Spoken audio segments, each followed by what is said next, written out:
Bienvenidos amigos una vez más a este su canal Ingeniería Alimentos Question and Answers. En esta ocasión vamos a desarrollar la solución a un problema de balance de energía para una línea de proceso de habichuela. Nosotros tenemos el siguiente problema. Para el escaldado de habichuela se requieren 300 litros de agua por hora. El agua se va a tomar del acueducto municipal y se va a desarrollar el proceso de acuerdo al siguiente diagrama.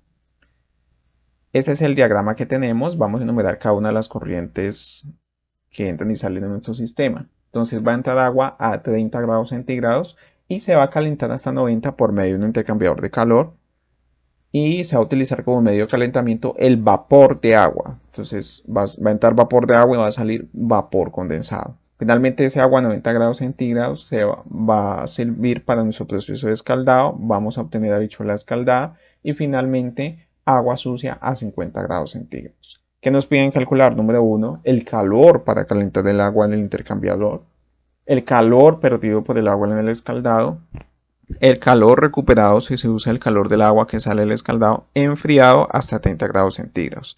Para ello debemos tener en cuenta la primera ley de la termodinámica. ¿Qué nos dice? Simple, la primera ley de la termodinámica establece que la energía no se puede crear ni destruir durante un proceso, solo puede cambiar de forma. Por lo tanto, cada cantidad de energía, por pequeña que sea, se debe justificar. Esto quiere decir que el cambio de la energía de un sistema durante el proceso es igual a la transferencia neta de energía hacia o desde el sistema. Entonces, este principio lo podemos expresar matemáticamente de la siguiente forma. El cambio neto, aumento o disminución de la energía total del sistema durante un proceso es igual a la diferencia entre la energía total que entra y la energía total que sale del sistema. ¿Qué quiere decir esto en pocas palabras? La energía total que entra al sistema menos la energía total que sale del sistema va a ser igual a la energía, al cambio total de energía dentro de ese sistema. Ese cambio de energía total dentro de ese sistema siempre se va asociado a estos tres tipos de energía. El sistema solo puede acumular energía interna, energía cinética y energía potencial. Sin embargo, en la mayoría de los sistemas encontrados en la práctica podemos establecer sistemas estacionarios, es decir, que no tienen que ver con cambios ni en su velocidad ni en su elevación durante el proceso y lo único que cambia es la energía interna. Bueno, entonces ya sabiendo esto, debemos entender que el sistema solo puede acumular energía interna, potencial y cinética, como lo vimos anteriormente, y que en caso de que sea un sistema estacionario, solamente va a haber un cambio de energía interna. ¿Por qué? Porque son funciones de estado. Sin embargo, tanto el trabajo como el calor no son funciones de estado, ya que su valor sí depende del camino seguido para pasar del estado inicial al estado final, no como las otras energías, por lo que no se acumulan. Tanto el trabajo como el calor son energías en transición, por lo que el aporte de estas dos formas de energía al sistema van a aumentar algunas de las energías funciones de estado. ¿Cuáles son esas energías funciones de estado? Interna, potencial y cinéticas, que solamente va a depender de su estado final y su estado inicial. En cuanto a la entrada neta de energía, debemos considerar las que acompañan a las corrientes de entrada y salida de la materia, es decir, aquellas que se asocian al fluido en movimiento. Por lo tanto, el balance macroscópico lo vamos a ver de la siguiente forma. El calor va a ser igual a la energía que entra al sistema, ¿cuál va a ser? Según en nuestro diagrama que vimos anteriormente. Va a ser calor que entra al sistema, trabajo que sale, por lo tanto con signo negativo, más las asociadas a la sumatoria de todas las corrientes que entran en nuestro sistema, y la energía de ese fluido de movimiento que se asocia con la entalpía, con la energía cinética y con la energía potencial. Ahora, ¿de dónde sale esa energía asociada al fluido de movimiento? Eso lo podemos ver en las ecuaciones de fluido de movimiento, donde θ es igual a la energía de flujo, es decir, presión por volumen, más la energía interna, más la energía cinética, más la energía potencial, que es la que estamos viendo en pantalla. Sin embargo, nosotros debemos entender que presión, volumen más la energía interna es lo que nosotros conocemos como entalpía. De ahí donde sale entonces esa entalpía, ese velocidad al cuadrado sobre 2 y esa gravedad por la posición. ¿Listo? Esto menos la sumatoria de todas las corrientes que salen de nuestro sistema por la energía asociada a esos fluidos en movimiento, lo cual va a ser igual a ¿qué? Al cambio o a la tasa o cambio de la energía total dentro de ese sistema. ¿Listo? Eso es lo que estamos viendo en esa gran ecuación resumida allí rápidamente. Ahora vamos a hablar de algo muy importante para resolver este problema y es el término estacionario. ¿Qué significa estacionario? Que no hay ningún cambio en un punto con el tiempo. Y recordemos que podemos resolver, este va a ser un problema estacionario, pero también hay problemas que no son estacionarios. Entonces, el término uniforme implica que no hay cambio con el lugar sobre una región específica. Ahora, ¿qué es un proceso de flujo estacionario? Un proceso es durante el cual un fluido fluye de manera estacionaria por un volumen de control. ¿Qué quiere decir? Que las propiedades del fluido pueden cambiar de un punto a otro. Es decir, en un punto puede ser que tenga una temperatura de 200 grados centígrados, en otro punto de 50, dentro de ese volumen de control, obviamente. Pero en cualquier punto, esas variables permanecen constantes durante todo el proceso, o sea, no cambian con el tiempo. Eso es lo que significa un proceso de flujo estacionario y con lo que vamos a estar trabajando. Y durante ese proceso de flujo estacionario, el contenido de energía total de un volumen de control va a permanecer constante. ¿Qué pasa si permanece constante? Entonces, el cambio en la energía total del volumen de control va a ser igual a cero y eso nos va a facilitar mucho en esta ecuación que nosotros estamos viendo en pantalla. En consecuencia, la cantidad de energía que entra a un volumen de control en todas las formas, calor, trabajo y masa, debe ser igual a la cantidad de energía que sale. Entonces, vamos a obtener la forma de balance de energía general se va a reducir a esta siguiente ecuación, que es la que vamos a ver en pantalla. El calor más la sumatoria de todos los flujos másicos que entran más la energía asociada al sistema va a ser igual al trabajo más la sumatoria de todas las corrientes que salen del sistema más por la energía o por las diferentes formas de energía asociadas a ese fluido en movimiento en salida. ¿Listo? Entonces podemos resumirlo de esta forma. Calor el calor menos el trabajo en forma de tasa de transferencia va a ser igual a esas sumatorias de flujos que salen por la energía asociada a esos fluidos en movimiento menos las corrientes de entrada por la energías, las diferentes formas de energía de los fluidos que están entrando. ¿Listo? Espero que hasta ahí me entiendan. También importante entender el intercambiador de calor. ¿Qué es un intercambiador de calor? Como su mismo nombre lo indica, solo los intercambiadores de calor son dispositivos donde dos corrientes de fluido en movimiento intercambian calor sin ser mezclados. Entonces, el principio de conservación de la masa para un intercambiador de calor que opera de forma estacionaria requiere que la suma de los flujos másicos de entrada sea igual a la suma de los flujos másicos que salen. Es decir, lo que entra debe ser igual a lo que sale. Ese es el principio, ¿no?, de conservación. Entonces, el flujo másico de cada corriente de fluido que fluye por un intercambiador de calor siempre va a permanecer constante. Los intercambiadores de calor comúnmente no tienen que ver con interacciones de trabajo y los cambios de energía cinética y potencial son insignificantes, por lo tanto los podemos considerar como cero para cada corriente de fluido. Entonces, la tasa de transferencia de calor relacionada con los intercambiadores de calor depende de cómo se selecciona el volumen de control. Los intercambiadores de calor están diseñados precisamente para que no haya una transferencia de calor entre dos fluidos, para que la transferencia de calor entre dos fluidos se dé dentro del dispositivo, pero que no intercambie calor con los alrededores. Por lo tanto, tiene una coraza, la cual nos va a permitir un aislamiento total de esas formas de energía exterior y nos va a evitar cualquier pérdida de calor hacia el medio circundante. Espero que hasta ahí lo han entendido. Recordemos que, como ahí lo indica, la frontera de volumen de control la podemos establecer ya sea en la coraza o ya sea, por ejemplo, en uno de los tubos. Listo. Importante que definamos o que tengamos en cuenta cuál va a ser la ecuación con la cual vamos a estar trabajando toda esta solución a este problema.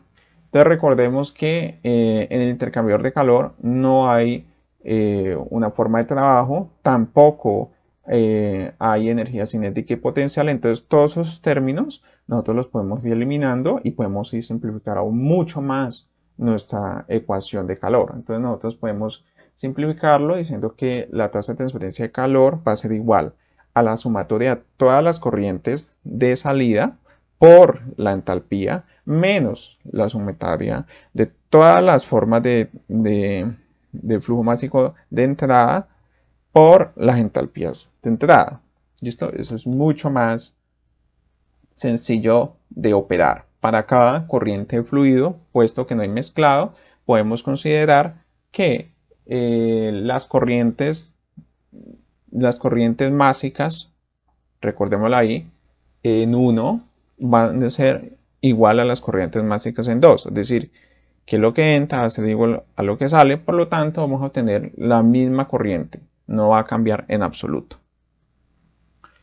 Por lo tanto, el calor va a ser igual a la corriente másica por la entalpía final menos la corriente másica por la entalpía inicial. Y eso lo podemos simplificar simplemente como la tasa de transferencia de calor igual al el flujo másico por la diferencia entre entalpías. Teniendo en cuenta eso, es importante que nosotros definamos también en ese punto el calor específico. ¿Por qué? Porque muchas veces no es fácil trabajar con esas entalpías. Es más fácil trabajar con esos valores de calor específico. Entonces nosotros recordar que tenemos calor específico a volumen constante y calor específico a presión constante. Desde el punto de vista físico, el calor específico a volumen constante se puede considerar como la energía requerida para elevar en 1 grado la temperatura de una unidad de masa de una sustancia cuando el volumen se mantiene constante. La energía requerida para hacer lo mismo cuando se mantiene constante la presión es el calor específico a presión constante. Y ojo aquí, porque es importante definir que esas constantes de calor específico. Entonces, para un sistema cerrado y sistema de forma estacionaria, la energía interna de un sistema cerrado cambia, ya sea al agregar calor al sistema o al realizar el trabajo del sistema. Entonces recordemos la primera ley de la termodinámica. La energía que entra al sistema menos la que sale va a ser igual al cambio total de energía dentro de ese sistema, que puede ser un cambio de energía interna, cinética o potencial. Entonces, ¿qué está entrando al sistema? Según nuestro diagrama, ahí podemos ver nuestro diagrama, es un sistema cerrado, que quiere decir un sistema cerrado que no está entrando ninguna materia, solo va a haber un intercambio de calor. Entonces, solamente hay intercambio de calor, entonces es lo que está entrando a nuestro sistema va a ser calor, ¿listo? Y lo que está saliendo va a ser trabajo. Pongámoslo en esas, o sea, como en esa forma, como para hacerlo más fácil. Y eso va a ser igual al cambio total de energía dentro del sistema. Recordemos que allí, para un sistema estacionario no hay cambios de energía cinética y potencial o son insignificantes. Por lo tanto, el único cambio que vamos a tener es la energía interna. ¿Listo? Entonces, Q menos W va a ser igual al cambio total de energía. En forma diferencial, si lo deriváramos, entonces, dU va a ser igual a ese cambio diferencial en el calor menos ese cambio diferencial en el trabajo. Para el trabajo, como consecuencia de un incremento de volumen del sistema, podemos escribir que dU va a ser igual a ese cambio en el calor menos la presión por ese incremento en el volumen del sistema, un diferencial de volumen. Entonces, si el calor se agrega a volumen constante, el segundo término de esta relación se desvanece y nosotros vamos a obtener fácilmente que la derivada parcial de la energía interna respecto a la temperatura a volumen constante va a ser igual a esa derivada del calor respecto a la temperatura y eso y es lo que conocemos como eh, el calor específico a volumen constante. ¿Listo? Igual, para la entalpía también tenemos lo mismo. Recordemos que la entalpía nosotros lo definimos como la energía interna más la presión por el volumen, que en forma diferencial la podemos obtener como el diferencial de entalpía igual a ese diferencial de energía interna más el volumen por el diferencial de presión. Recordemos que ese dU va a ser igual a un diferencial de calor menos el volumen por dP.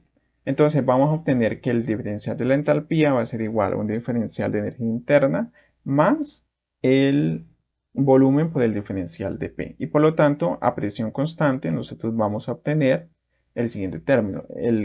La derivada parcial de la entalpía respecto a la temperatura va a ser igual a la derivada o al diferencial de U respecto a la temperatura a presión constante. Y eso es lo que conocemos como el calor específico a presión constante. ¿Listo? Eso son una base, digámoslo así, teórica acerca de dónde sale el calor específico a volumen constante y a presión constante. ¿Por qué? Porque esto nos va a ayudar a tener unas ecuaciones más sencillas de poder manejar y poder resolver este problema. Entonces nosotros vamos a obtener que esa derivada parcial de la energía interna respecto a la temperatura a volumen constante es lo que nosotros conocemos como el calor específico a volumen constante. Entonces, ¿qué pasa si nosotros derivamos? Vamos a derivar.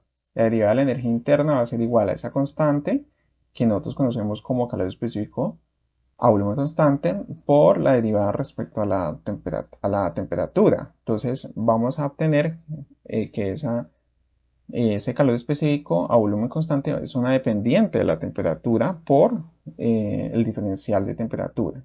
Entonces, ¿qué obtenemos?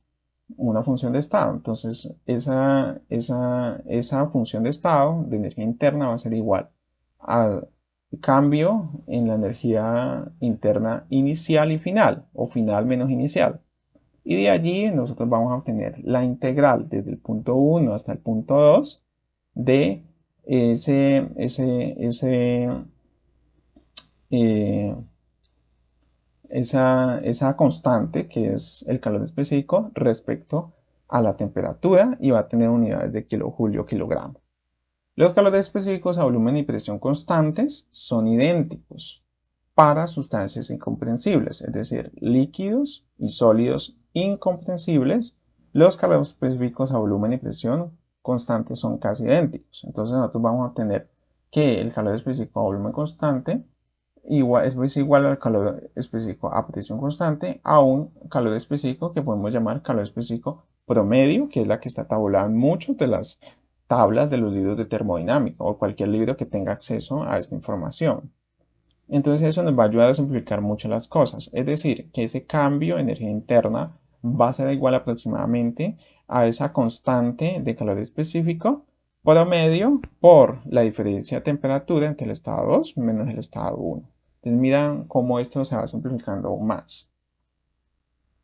Nosotros podemos derivar la ecuación de entalpía. Entonces derivémosla respecto a la presión. Entonces tenemos que la derivada de la energía interna más el volumen por la derivada por un diferencial de presión más la presión por un diferencial de volumen. Recordemos que como esa presión constante, pues no hay cambios de volumen, entonces ese término se iría. Y si integramos nuevamente, tendríamos que el cambio de la entalpía va a ser igual al cambio de la energía interna más el volumen por un diferencial de presión. Pero recordemos que ese diferencial de presión es constante. Entonces, si es una constante, pues simplemente al integrar nos va a dar 0. Entonces, nosotros vamos a tener que el cambio de entalpía va a ser igual al cambio de energía interna. Y eso es lo que nosotros necesitamos, porque ese cambio de energía interna va a ser igual al calor específico promedio por ese diferencial de temperatura. Entonces tenemos que la entalpía 2 menos la entalpía 1 va a ser igual a ese cambio, a ese calor específico promedio por el diferencial de temperatura 2 menos temperatura 1. Entonces ven aquí cómo logramos teóricamente y bajo los principios de la termodinámica definir que ese cambio de entalpía es igual al cambio de energía interna en un sistema cerrado y estacionario. Sigamos. Entonces de esa manera nosotros podemos resolver rápidamente podemos llegar a la solución a este problema. Entonces, ¿qué tenemos? Agua que está entrando a 30 grados centígrados y en el punto 1 y está saliendo agua caliente a 90 grados centígrados calentado o como medio, y tenemos como medio de calentamiento el vapor de agua. Vamos a definir nuestra frontera de volumen de control como ese tubo que nosotros podemos ver seleccionado en verde. Ahí podemos nosotros notar que el agua entra a 30 grados centígrados y sale a 90. Es decir, que en ese volumen de control hay una transferencia de calor porque el vapor de agua pues efectivamente está con una temperatura mucho más alta y por lo tanto le va a transferir esa forma de energía en forma de calor a nuestra agua de manera que sea aumentada de 30 grados centígrados a 90 grados centígrados. Entonces, finalmente, de las ecuaciones que obtenemos que la tasa de transferencia de calor va a ser igual al flujo másico del agua por la entalpía de nuestra agua en el punto 2 menos la entalpía en el punto 1. Pero eso, de acuerdo a lo que nosotros definimos anteriormente, lo podemos súper resumir en la siguiente ecuación. La tasa de transferencia de calor va a ser igual al flujo másico, y aquí viene lo más simplificado, por el calor específico promedio por la diferencia entre la temperatura de entrada, de salida, perdón, y la temperatura de entrada, es decir, T2 menos T1. Entonces miren cómo se simplifica. Nosotros teníamos en nuestro problema inicial 300 litros por hora que está entrando del acueducto municipal. Si hacemos las conversiones pertinentes, nos va a quedar 0.3 metros cúbicos hora. Nosotros tenemos la densidad del agua a esa temperatura, 30 grados centígrados, aproximadamente 995.6 kilogramos metros cúbicos. Esa es la densidad. Tenemos un calor específico promedio que lo encontramos en las tablas de termodinámica como 4.178 kilojulio kilogramo Kelvin. Entonces, vamos a hallar ese flujo másico. Igual va a ser igual a la densidad por el caudal. ¿Cuál es la densidad?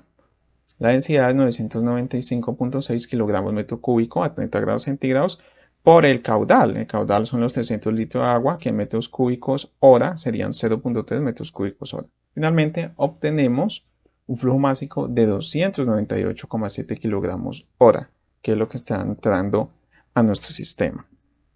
Recordemos, ¿no?, que los Kelvin es igual a grados centígrados más 273.15 para las conversiones que vamos a hacer de aquí en adelante.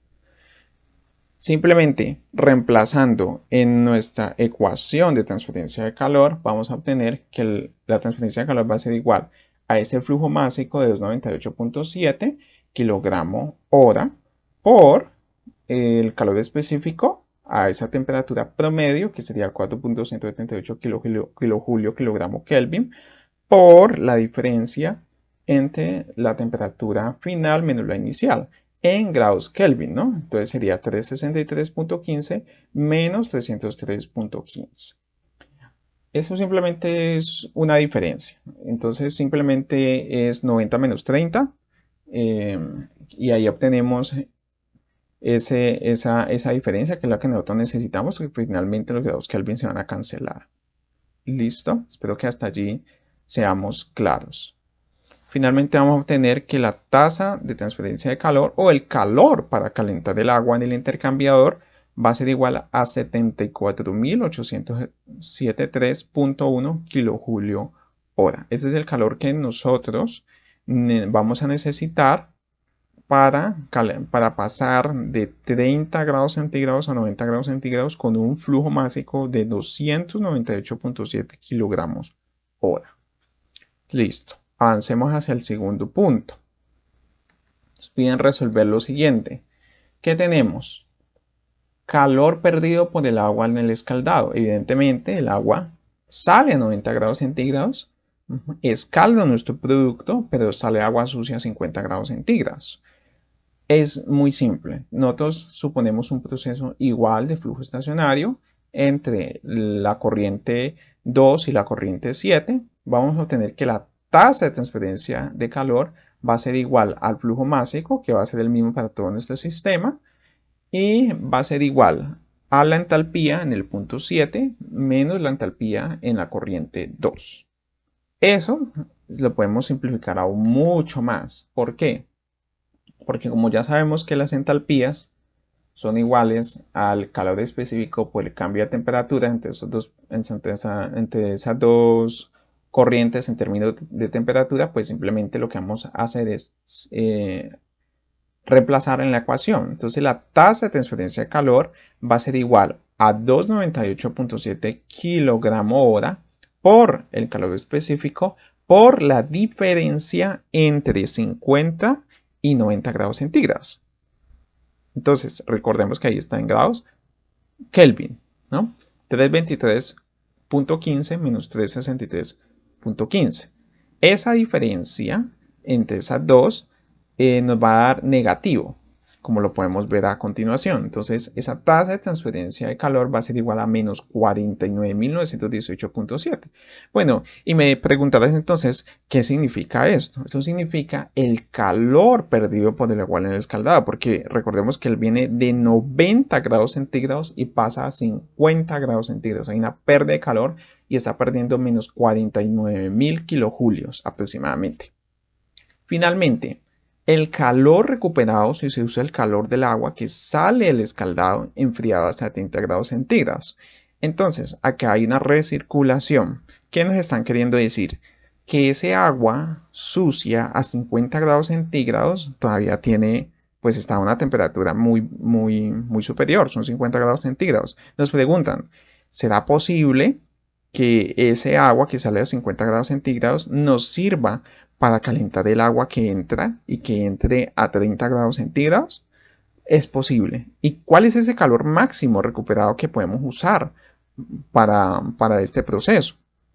Entonces, es muy simple.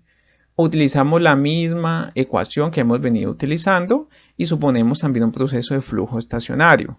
Ahí no hay ninguna diferencia. Lo único que se van a cambiar son las corrientes, es decir, el cambio de temperaturas.